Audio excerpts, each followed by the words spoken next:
got one that can see. Logic before authority.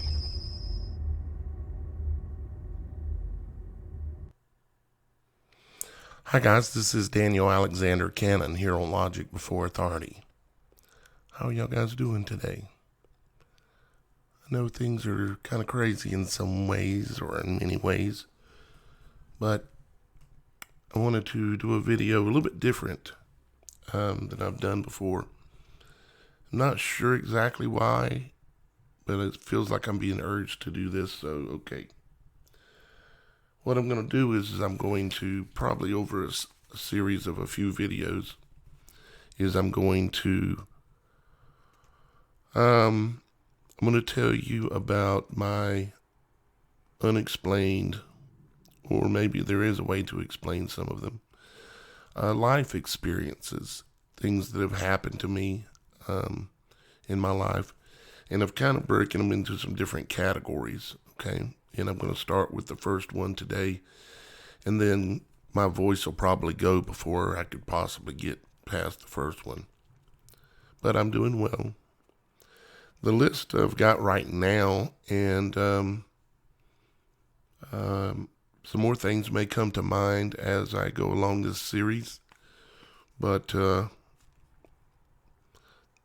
let's see here. We've got near-death experiences, which is what we're going to talk about today. Like situations that I've been in where I should have been hurt or died. And I've talked about a few of these a little bit. Some of you have heard a little bit of this information, but I'm going to share the overall gist of the different situations where I should have been injured, or I should have died, or at least been severely injured in scenarios that have happened to me, and I'm going to go through them. Some of the other ones I'm going to get into are a situation where a SWAT team came after me. And I've told a little bit about this story before too, but I'm going to tell it in detail this time. And so that's going to be another story. Don't know if we'll get to that one today.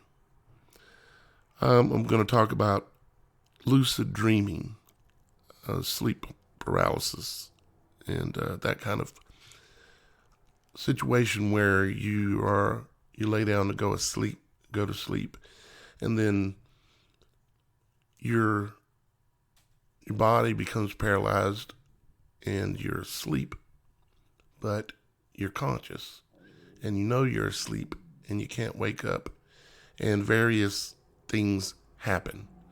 And I'm going to talk about the various things that have happened in one of these upcoming videos. Okay, probably won't get to that today, but yeah, something that's happened to me since I was about 5 years old at least, and just hundreds of times that it's happened. I haven't talked about that too much. I'm going to talk about hang on a second, guys.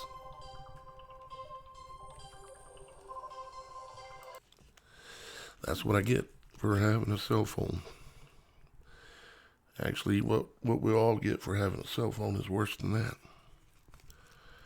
Anyways, so another thing I'm going to talk about is I'm going to tell all the stories in where angels have come to me. And I know if you have never had these experiences or don't understand what I'm talking about, many of you have had angels come to you and you don't even realize it. But after I tell this story, which I have done a documentary on, but in my documentary I didn't get into my personal experiences in depth and tell the different things that have happened. What I'm talking about is angel orbs. And if you have not seen my documentary, you can find it on my alternative. Actually, it might even be on here.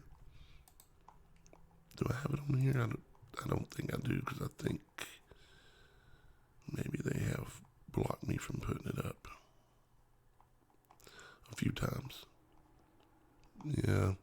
It's called, you can go to my BitChute channel or one of my other ones, Rumble or whatever, and you can find it. It's called UFOs, Orbs, and Lights in the Night Sky, something like that.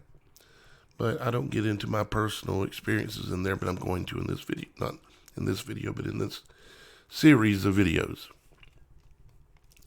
And I better get to it before my voice gets away from me. Okay, let's see. Are we still recording? Yes, we are. Okay, great. So, at the end of this series of things, what I'm going to do is I'm going to have one that allows you to tell your stories. Okay?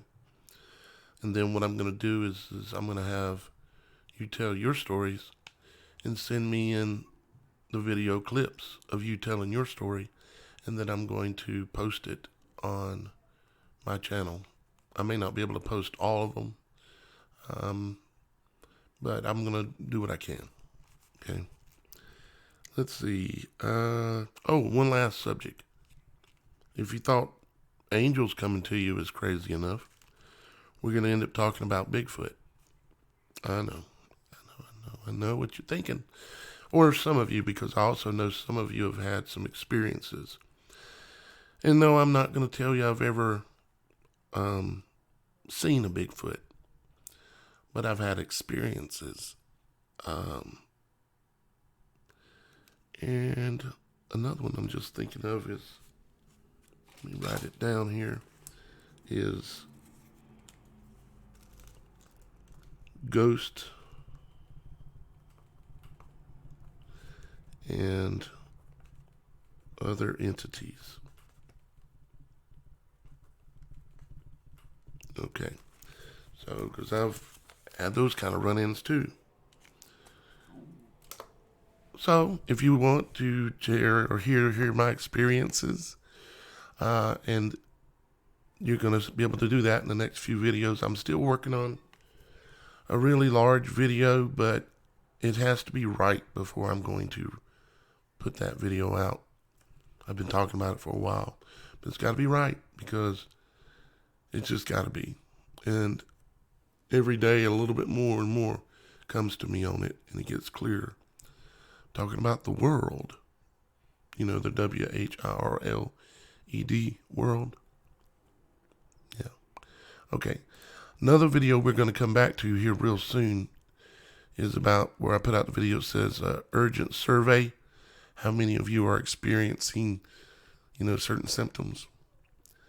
And that video got 39,000 views, which were just a dude talking and looking at his garden and some strawberry plants, bringing up, are you feeling any symptoms? That's a lot of views. And it's got 3,971 comments. Imagine trying to read through and comprehend 3,971 comments. It's crazy. And so I'm gonna come back to that video as well, possibly sooner than later, because I think that there's something going on here with this, and I suspect it has to do with the slow turning up of a frequency, the fifth genocide frequency, in various places all over the country. And their bodies are fighting with it.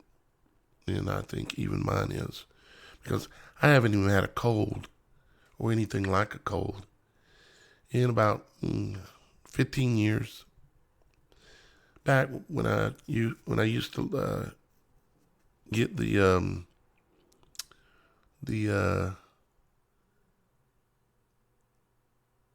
things that's supposed to keep you from getting stuff. Way back then when I got my last one or whatever, that's about when I got sick. Anyways, let's get going here, because you're going to wonder, when is the content actually going to start? Can't even really talk today. So what we're going to talk about today is near-death experiences and the things that happened to me. Most of which were pretty much all my fault. And I'm just going to recall some of the ones from my memory and tell you about them. One of the main first ones that comes to mind was when I was about 17 or 18 years old. And I was hanging out with a couple of buddies at the time, a guy named Ernie, and we were all about the same age. Ernie and another guy named John. And it was Ernie, last name, first initial was G, and John was, his last name was, first initial was K. So they know who they are if they happen to hear this. So we were in Ernie's Camaro, and it was Friday or Saturday night, and we were out riding around and, doing what young boys do on Friday and Saturday night, out riding around, hoping they stay out of trouble and looking for girls, that kind of thing. At least that's how I grew up. And we weren't drinking or doing any substances of any kind or nothing like that. But we ran across another friend from those days, and his name was Tracy. And let me make sure I'm still recording here. Yes. Okay, so Tracy had a Trans Am or a Camaro. I think it was a Trans Am, and we were riding in Ernie's Camaro, and Ernie had just rebuilt the motor in this Camaro and was looking for a good way to stroke his ego and make himself feel good, by getting in a race or racing the motors or burning the tires off or something that young men do that think makes them bigger men, but does not. However, I didn't know this at that point in my life either, but I was in the back seat. The car had just been redone. Yeah, my voice is going. Sorry, guys. The car had just been redone, and the interior inside the car had been removed. The only interior in the car was the dash. So you could see the speedometer and things like that. Steering wheel.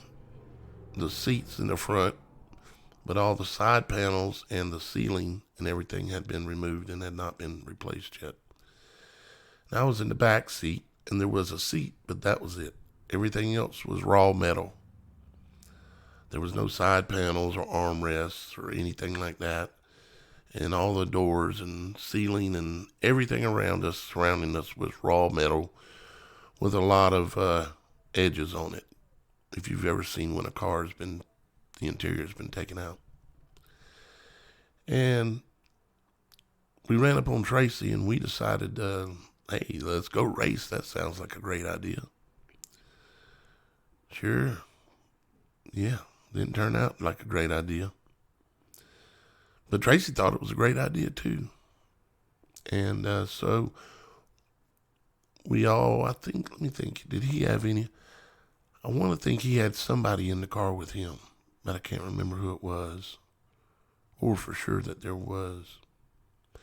But anyways, we both took off, all of us took off out down a road beside the old fast fair in Conway, South Carolina. If you happen to be listening from around this area, you might know where I'm talking about. It's no longer a fast fair now, which was like a gas station, kind of thing. They turned it into a pizza shop and then an Italian place, and I don't know what it is right now. But anyways, it's a road that goes out from there, going out of town, goes out in the country. And as you go out, You go around this sharp curve that turns to the right, and then you have this long straightaway. And it's a good place to race. Almost. We go down there and we turn around and, talking whatever. We're all friends. And we decide how to start the race.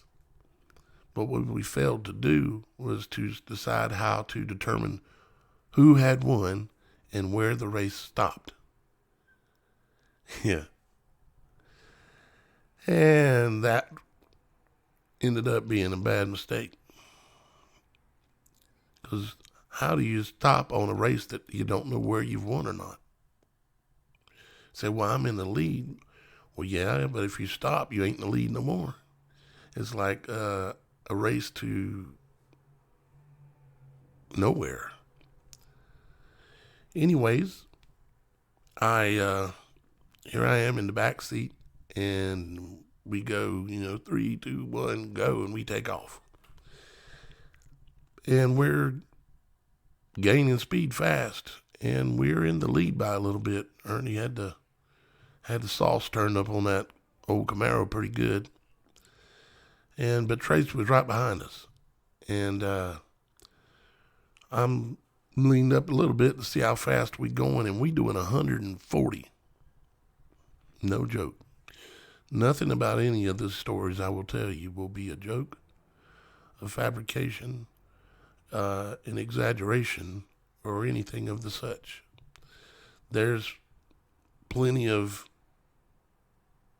truth and excitement in there that I don't need to exaggerate. Sorry. Hopefully I make it through the video.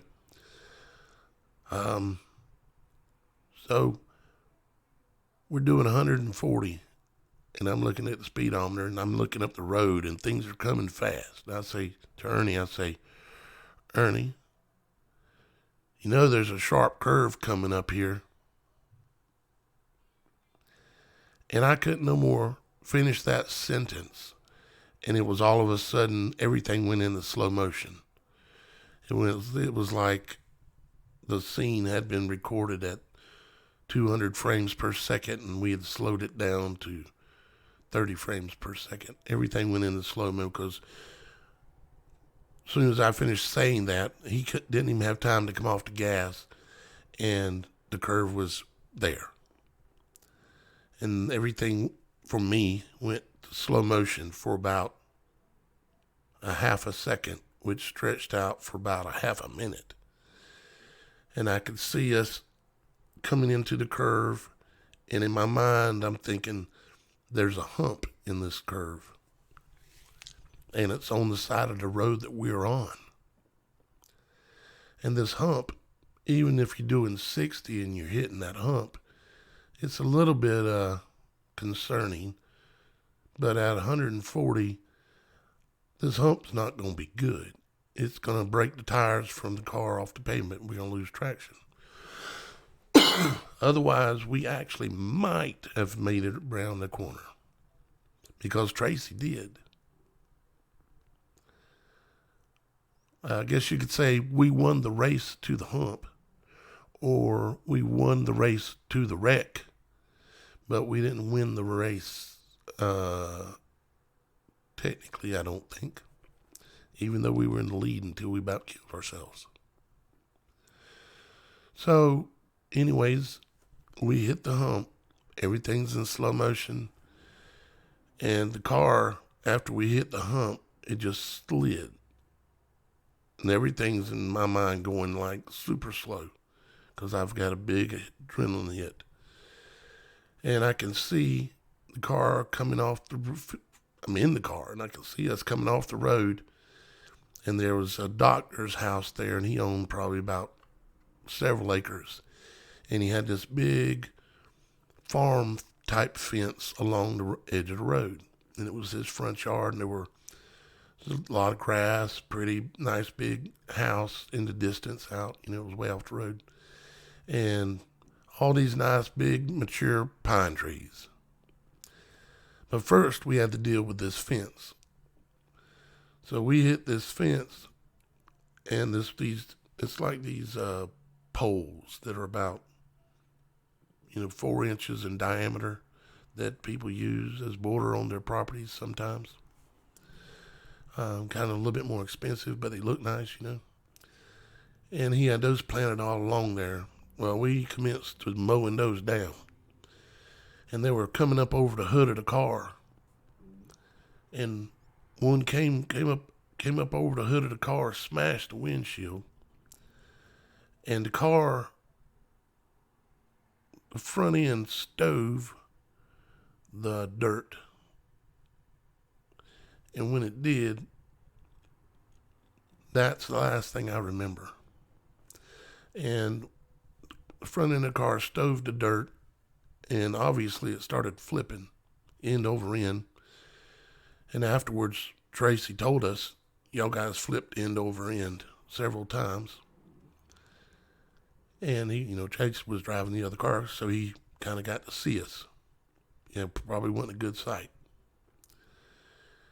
Because he was busy trying to go around that same curve. But he was on the other lane, didn't hit the hump, but he was taking a chance and hitting someone head on at 140 in the other lane.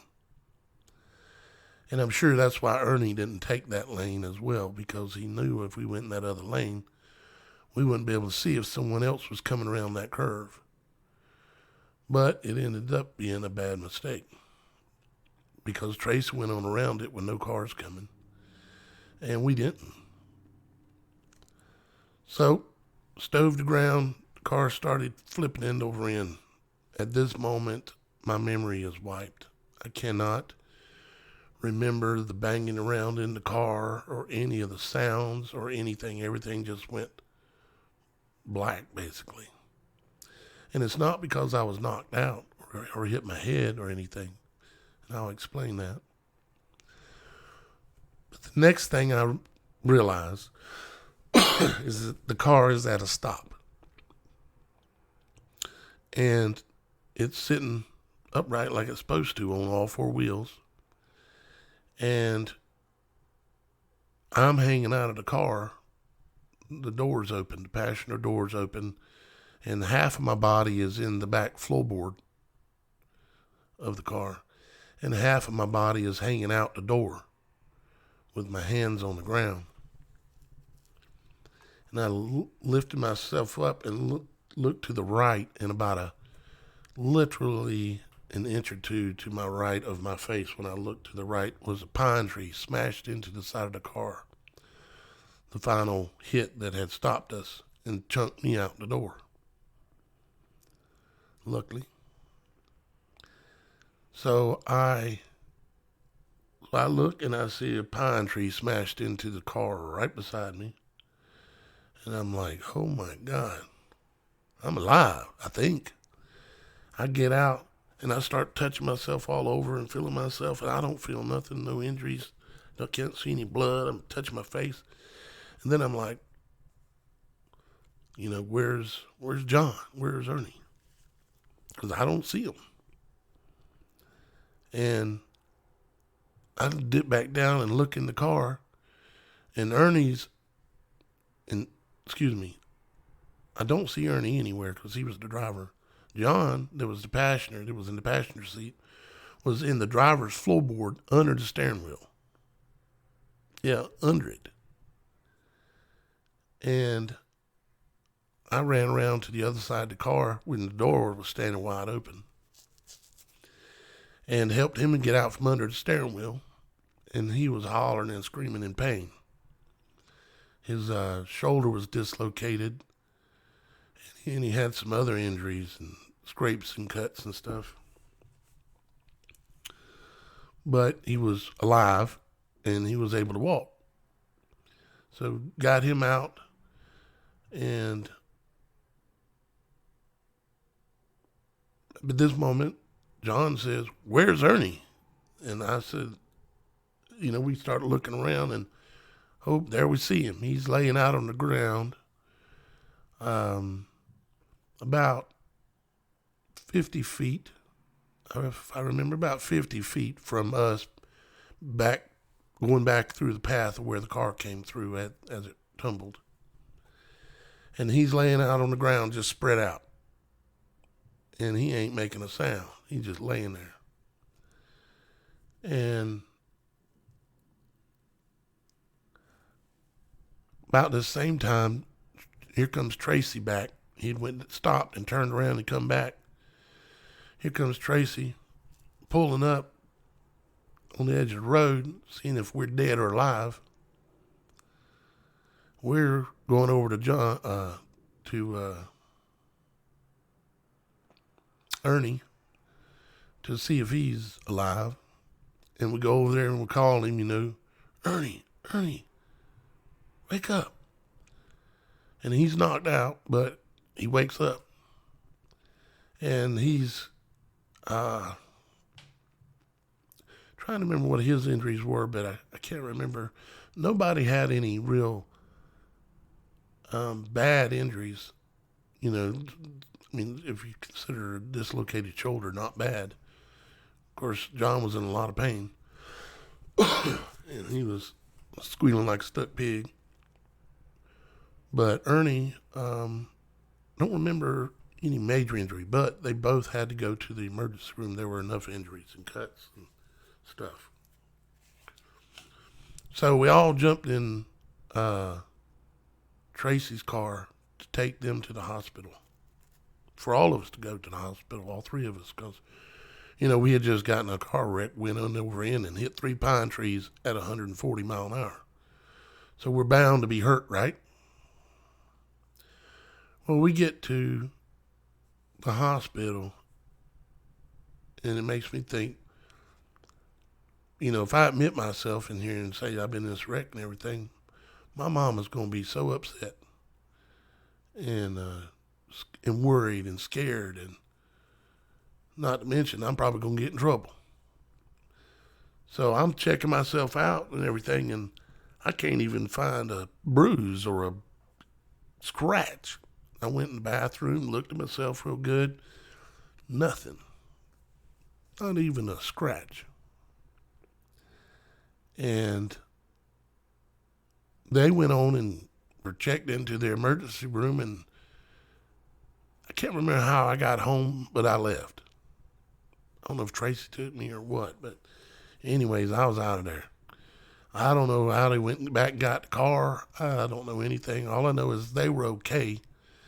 And it was time for me to go.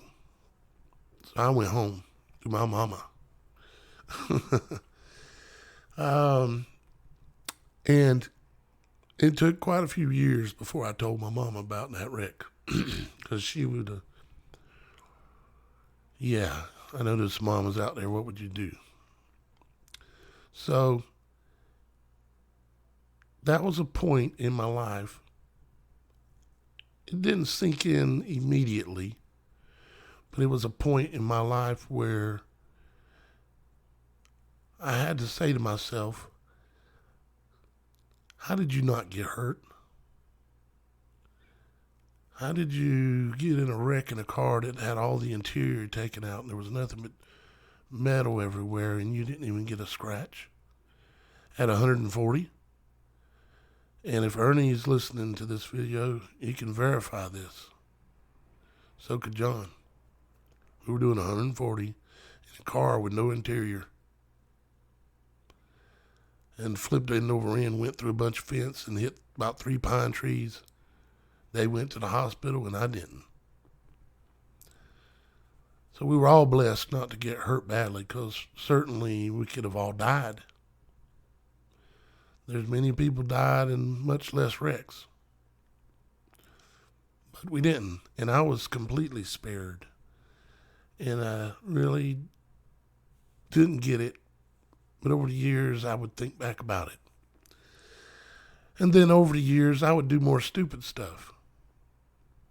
Like, there was actually one incident that was earlier than that, and very close in time frame, but it's a much shorter story.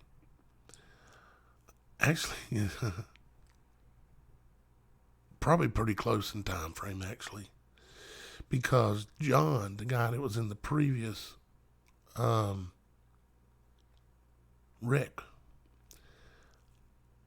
I was going to go to the junior senior prom as a junior, and I was going to go with John's sister, Diana, or Diane, or Diana, one of the two. And since I was buddies with him, and he had a sister, and she was pretty, and I thought nice, I asked her, did you want to go to the prom with me? She was 1 year younger than me, I believe, if I'm correct. And, of course, that was an opportunity for her as a 10th grader to get into the junior senior prom. And so she agreed, and we went to the prom. Well, long story short, at the prom is that once we got there, she abandoned me, and she wouldn't even take a high school prom picture with me, or she wouldn't even dance with me one dance. I know. It's all happened to us in many ways. So I leave before the prom is over with, completely anyways, because I've been, well, whatever you want to call it. And my ego was hurt pretty bad, so I just left and I was going home. I wasn't drinking or anything like that, but I was driving home, and I was driving my mom's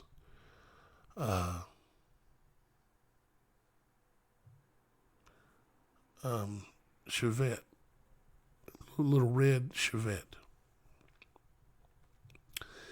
And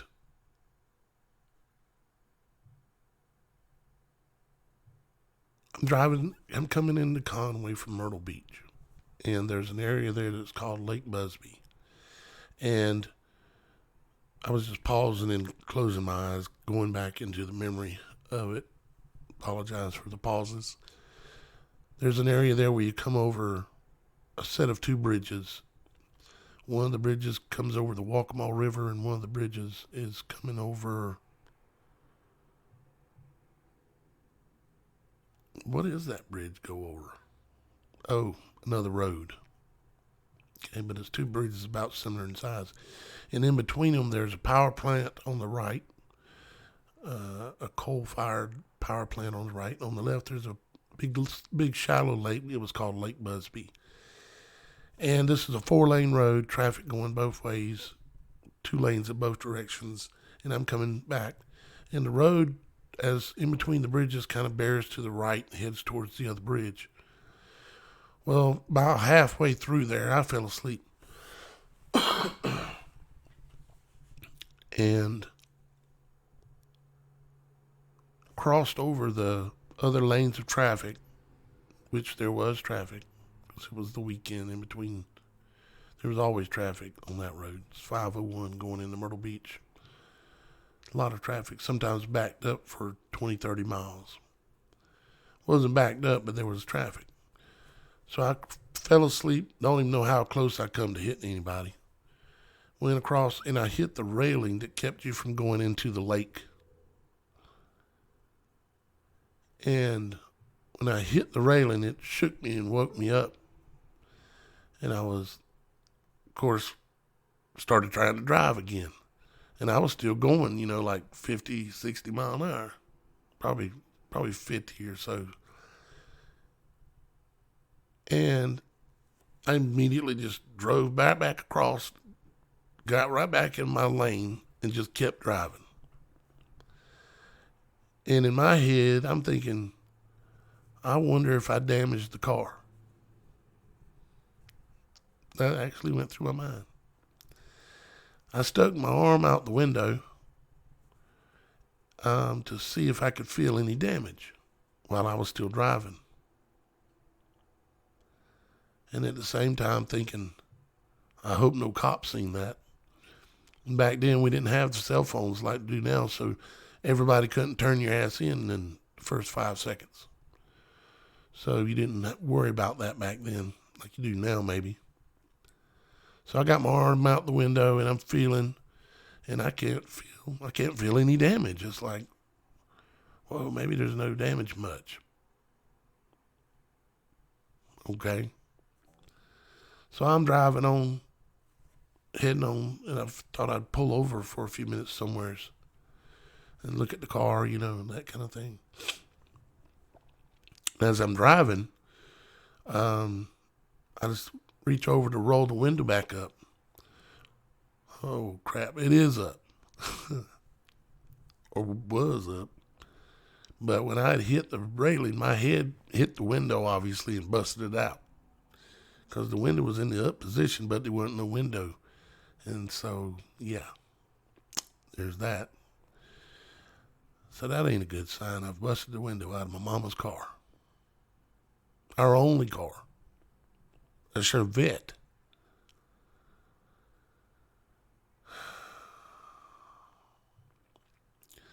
So I get a ways down. I actually pull over at the old high school where I graduated.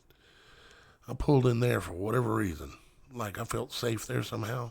I was just asking for a cop to come. I pulled over there and I got out and I looked at the car.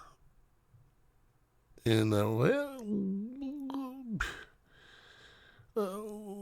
Mama's going to kill me. I thought,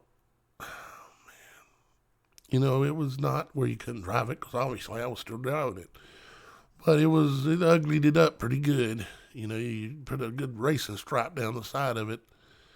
Nice size little dent, 2 of them, where the railing, how the railings are designed. Yeah. So, anyways, but I didn't get hurt. Everything went fine. And that's a shorter story. The very end of it is this, and I'll complete it. And that is that I went on home, parked the car in the yard, got up the next morning. Mama was sitting at the kitchen table like she always was. And I went up to Mama and I sat down and I said, Mama, I need to talk to you about something.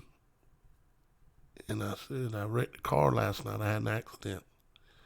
I said, but it still drives and it's out there and I'm okay. And I said, it's not that bad, but it's some dents. And I said, nobody else was involved. And I told her what happened. And my mama, she just said,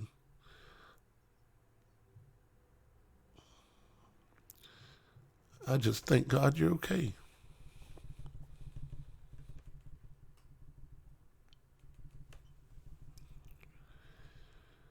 I actually had a mama that loved me.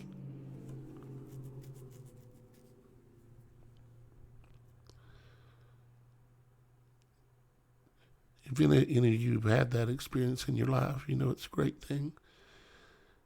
And for any of you that haven't had a mama or daddy that really showed you love, I'm really sorry. And I want you to know I love you.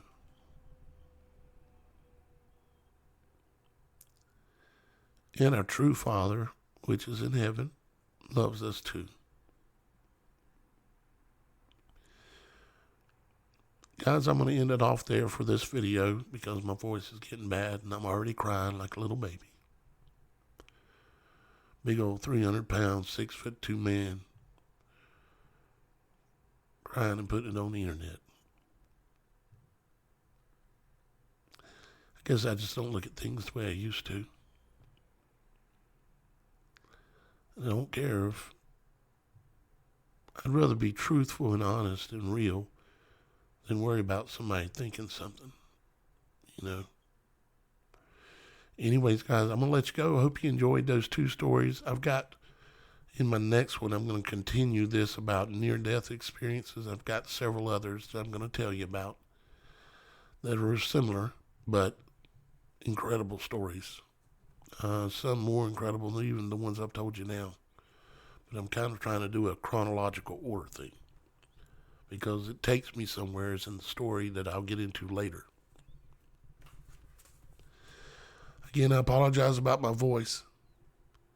And if you're new to my channel, which ain't much chance you are, you can see all the links down below where I've got my other channels where you can go and see videos that I've recorded that aren't allowed on YouTube. Okay? And there's also links down there if you would like to support my work and my channel. I'd appreciate that as well. Thank you guys. I love you. Father loves us. And we'll talk to you again real soon.